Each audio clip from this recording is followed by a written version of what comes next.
everyone, welcome to our second week online with Seed 400.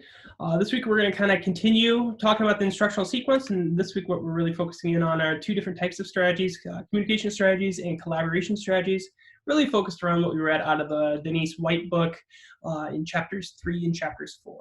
And then when I'm done briefly going over kind of the specifics of those, we'll get into just a little bit of housekeeping, and then that'll be it for this video this week. Okay, so let's go ahead and get started. So first thing up in chapter 3 was communication strategies. So a lot of times in school, we do a lot of discussion with our students, which is great. We can learn a lot through discussion. But a lot of times it doesn't go too well, right? So a lot of times we run into this situation where students don't want to participate in discussion. And a lot of times it happens because we've just said, okay, I want you to go and discuss. But we don't give them any other support. How do we actually discuss as a small group, So what this chapter is really about is really helping us figure out, well, what are some different strategies we can use to do that, okay? And the main thing that White talks about is, you got to create this academic dialogue, and there are some key things that let you create effective academic dialogue.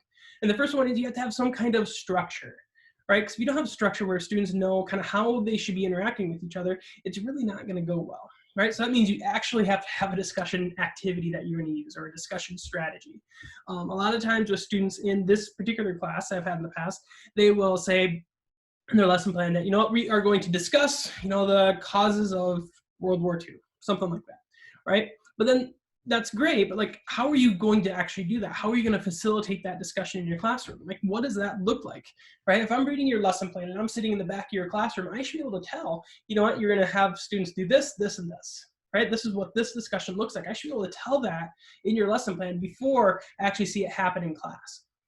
Because you got to be able to make those expectations clear, because if your expectations are clear to you, they'll be clear to students probably as well.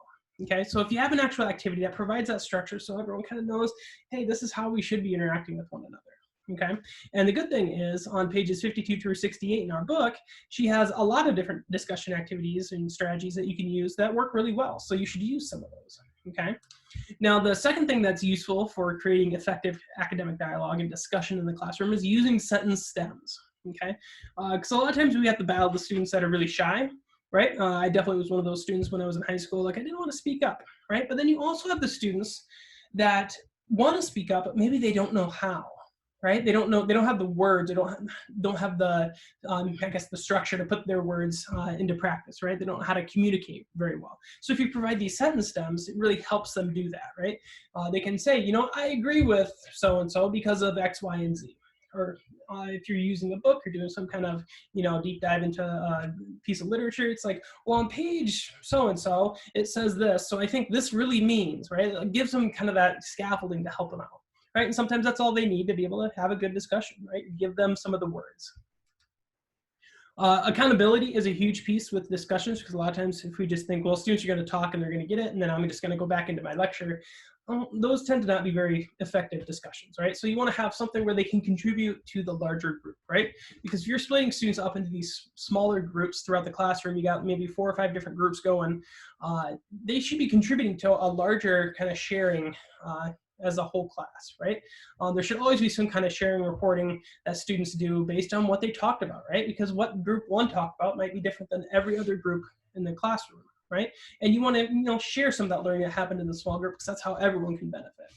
So having some kind of accountability is really easy. We've done a number of these kind of things where, we will go ahead and have groups, do a simple basic sharing, right? Or you have to come up with a list of, say, 5 things that we write on the board, and then we talk about it from there. Right, everyone's kind of contributing, and it's a small way, it's a simple way, it's not like it's a huge thing for a grade or anything. It's just a little bit of accountability. That way they're like, oh, well, I'm compelled now to actually participate. And then the last thing, which is probably an important thing, is, if we're going to make a claim, share our opinion, we should probably back that up with some kind of evidence, right? Opinion is good, but it's not usually enough. So if we're doing readings in our class, or we're using these resources, or we have to prove something, we should, back up what we're saying, right? So if you say this, well, how do you know it's that, right? Or how did you come to that conclusion, right? So you just require them to have some of that evidence that they share, okay? So those are really the keys to having a good discussion, right? And at least setting that up for success more so than if you just say, hey, let's go ahead and discuss, right? Well, what's that mean? Okay. Now, I'm not going to go through all the different strategies that White has in her book. She has a lot of them. I'm going to let you read those because I think if I lectured about them, you're just probably not going to be engaged all that well, especially in an online format. We want these videos to be kind of as quick as possible. So doing definitely the quick and dirty here on communication and collaboration strategies, but do read, pages 52 through 68. That will give you more information on different strategies you can use. And then when we get to that lesson plan assignment here in a couple weeks, you can, pull those strategies out and implement those right into your lesson plan, okay? Now, chapter 4 was all about collaboration strategies. Now, collaboration, we all kind of have an idea of what collaboration means, like working together is the basic idea, right? And a lot of times you think, well, collaboration and group work are basically the same thing, and really they're not. Okay, now group work is usually what gives collaboration a bad name. So when we think about group work, we think of something like this, where someone's usually in charge. You have some kind of slackers in the group, some people that really just don't do anything. Or sometimes it's the reverse, where it's like the one person that wants to do everything, won't let anyone else do anything, right? So I think we've all had these, situations where we've been part of a group that just didn't work well. And a lot of times it's because it wasn't set up for success. Okay, and as we think about the differences between group work and collaboration, there are some kind of key differences. With group work, there's no structure, so we're kind of coming back to that structure again. And when we talk about structure, we're really talking about like there's no real guidelines or activity or anything like that that brings everyone together. Okay. With group work, we typically don't have a lot of student roles, or if we do, they're very undefined student roles. We'll have maybe a note taker, but they don't really say, well, what should I be taking notes on, or something like that. And then typically what happens is that there's a low amount of student autonomy, which means the teacher is really managing and pushing students through the group work. Like, have you done step 1? Okay, now move on to step 2, then do step 3. Something very, very like systematic in that way from the teacher's perspective. We're all going to move forward at the same time. And that's usually not very successful either. We want students to have a little bit more autonomy. That way they can develop some of those leadership skills. So when we look at collaboration, you have that activity, that thing that is going to bring everyone together to be able to move forward in the project in an equal way where everyone has a job. Typically we have those student roles that are very clearly defined and they tend to vary in scope. Okay. And then the teacher's just there to really make sure that you're on track. They're not pushing you to move forward, give the students more of that kind of leadership and autonomy as they go through the experience, through the activity. Okay. Now, in terms of some key ideas with collaboration, we're talking group size. So group sizes, I like to keep things around 4 students or so per group, but anywhere between 2 and 6 is probably okay, just depending on your class size and what makes sense given the task that you want them to do.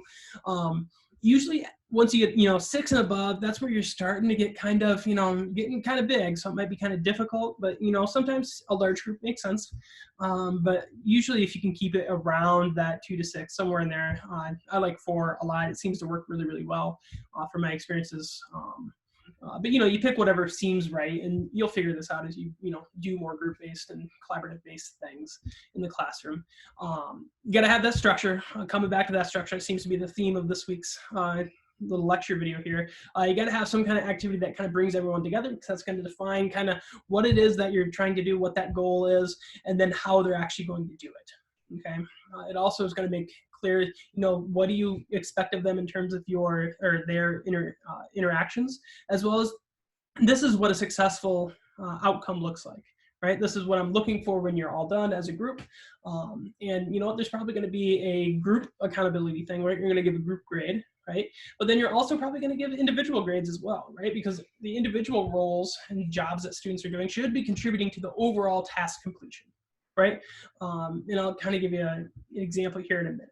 Okay, and then kind of the last thing here is that formative assessment is really, really important when you do collaboration type activities, and that's because when you collaborate with students or have students collaborate, it usually takes place within the scope of like a project or a larger assignment that they're doing together. So it takes a little bit more time. So if they're going to be working for an extended period of time together, you need to know where they're at, because you're not doing direct instruction, and you might not be doing formative assessment as much. So you need to be doing kind of some of those both formal things like exit tickets or journal entries, something like that, where you're gaining that data, right, on where they are. But then you also probably want to do the informal drop-ins like, hey, I'm going to sit down with your group. Where are you at? What are you doing? How are you doing? That kind of stuff. That way you can kind of figure out, okay, are they making progress? right? And this is where that facilitation comes through, because, oh, wait a minute, they're really stuck on this part. We need to have a discussion.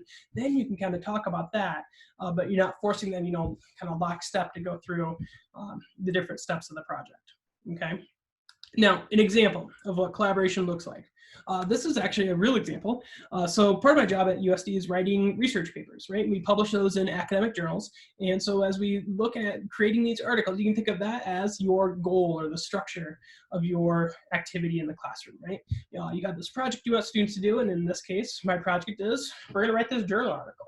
Right? And for our journal article, we have a structure of, we have to have these different sections, right? We have to have an intro, a lit review, the methods section, the results section, and then a discussion and conclusion section. And I'm in a group of 4, so I'm doing it with my friends Lisa, Gabrielle, and Stephen. So I'll do the introduction. Lisa will do the lit review. Gabrielle does the methodology section. Stephen will write up all the results and do the statistics for us. And then I'll kind of bring everything together at the end, okay? We all have a job, right, which is super important. And if any one of us doesn't do our job, the whole group won't be successful, right? But it's everyone has a different job, right? So I'm only doing the intro and conclusion stuff, right, which are super important to the paper.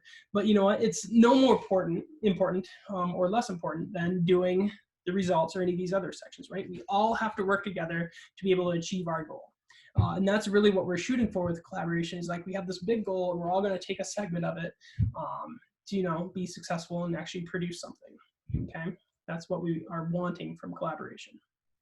Okay, so that's kind of a crash course, the quick and dirty on communication strategies, collaboration strategies. Again, I'm not going to go through all the collaboration strategies either. You could read those on kind of your own as you go through the readings this week. They shouldn't take you too long. I think the books are pretty quick read. Lots of strategies you should be thinking about how you could use them, especially for the lesson plan assignment. But then, you're going to be doing your residency probably within the next year. So how could you maybe use some of those things in your residency? Now, if you do have questions, you know how to get a hold of me. You can email me. We have the online office half hour. You can come into that. And then we have that discussion forum that a few of you have used where you can ask me a question there. I check those every day, even on the weekend at 11:30 in the morning. Okay? So let's talk housekeeping. So for this week, you need to read White chapters 3 and 4. So that's what we need to do. That's what this content was over. And then you are going to do discussion 2. It's going to follow very much the same pattern as discussion 1. We're going to, select some communication and collaboration strategies, integrate it into your lesson plan. You'll have your first post due on Wednesday, April 1st, which is crazy that it's already April. And then we'll wrap it up by the 5th. Okay. Now, we are online from here on out. That was kind of the decision based on things going on in the world and throughout South Dakota. So I am going to spend the rest of this next week really figuring out what we're going to do. I have an idea, but I need to kind of put that into practice, right? It's not detailed enough, and I think we're going to probably add 1, if not 2 more discussion assignments, but I need to look at things and kind of, fine-tune things, get things finalized. But that's kind of where we are right now. Again, if you have questions, you know how to get a hold of me. Otherwise, have a great week, and we'll kind of talk online. Bye.